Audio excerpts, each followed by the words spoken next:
సాధారణంగా సుప్రీంకోర్టు తీర్పు అంటే ఎక్కువ ఇంగ్లీష్లో ఉంటాయి, లేదంటే హిందీ భాషలో ఉంటాయి. తెలుగులో చాలా తక్కువగా ఉంటాయి. ఎప్పుడో అప్పుడు జస్టిస్ మాజీ ఎవరైతే చీఫ్ జస్టిస్ ఉన్నారో సుప్రీంకోర్టుకు సంబంధించి ఎన్వి రమణ, ఆయన ఒక గుంటూరుకు సంబంధించిన ఒక కేసులో అలాగే తెలుగులో మాట్లాడారు. ఇప్పుడు తాజాగా కాకినాడకు సంబంధించిన భార్యాభర్తల విడాకుల కేసులో అక్కడ జడ్జి గారు సుప్రీంకోర్టులో జస్టిస్ ఆయన తెలుగులో మాట్లాడారు. చాన్నాళ్ళ తర్వాత సుప్రీంకోర్టులో తెలుగు మాటలు వినిపించాయట. కాకినాడకు చెందిన దంపతులు విడాకుల కేసులో జస్టిస్ అపహాసానుద్దీన్ నుల్లాతో కలిసి విచారించిన సందర్భంగా జస్టిస్ ఈ ఎస్విఎన్ బట్టి శుక్రవారం కోర్టు ముందు హాజరైన ఆ భార్యాభర్తలతో తెలుగులో మాట్లాడి వివరాలు తెలుసుకున్నారట. ఇదివరకు ప్రధాన న్యాయమూర్తి హోదాలో జస్టిస్ ఎన్వి రమణ గుంటూరు జిల్లాకు చెందిన దంపతులతో ఇలాగే మాట్లాడి అప్పట్లో సర్దుబాటు చేశారట.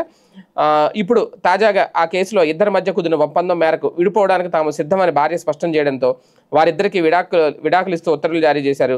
భార్యాభర్తల మధ్య వివాద పరిష్కారాన్ని విజయంగా అయితే భావించట్లేదు. ఇలాంటి ఉత్తర్వులు ఇచ్చే సమయంలో మాకు కూడా ఎంతో బాధ ఉంటుంది. ఇద్దరి మధ్య రాజీ కుదిరి ఉంటే నిజంగా సంతోషించేవాళ్ళం.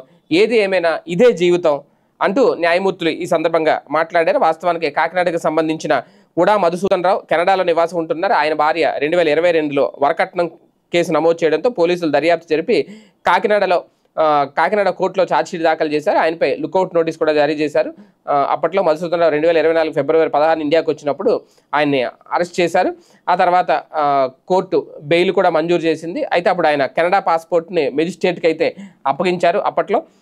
సో ఏది ఏమైనా పాస్పోర్ట్ ఇప్పించాలని చెప్పి హైకోర్టుని ఆశ్రయించారు. అయితే పాస్పోర్ట్ విడుదల నిరాకరిస్తూ ఆయనకి ముందు కేసు విచారణ 3 నెలల్లో ముగించాలని ట్రయల్ కోర్టు అయితే ఆదేశించింది. ఈ తీర్పును సవాల్ చేస్తూ ఆయన మధుసూదన్ రావు సుప్రీంకోర్టులో ఎస్ఎల్పి దాఖలు చేశారు. సుప్రీంకోర్టు తొలుత ఈ కేసును మధ్యవర్తిత్వానికి పంపించింది. అక్కడ పరస్పర అంగీకారంపై విడాకులు తీసుకోవడానికి భార్యాభర్తలు సంసిద్ధత వ్యక్తం చేశారు. అంతేకాదు కుమారుడికి ఒక అవసరాల నిమిత్తం 45 లక్షలు చెల్లించడానికి కూడా అంగీకరించారు. దీంతో మొత్తానికి వాళ్ళకి ఆ దంపతులకి విడాకులు అయితే ఇచ్చారు. ఈ నేపథ్యంలో అక్కడ ఉన్న జడ్జిలు ఎవరైతే ఉన్నారో న్యాయమూర్తులు ఇద్దరు కూడా తెలుగులో మాట్లాడడం అనేది ఇప్పుడు సంచలనం.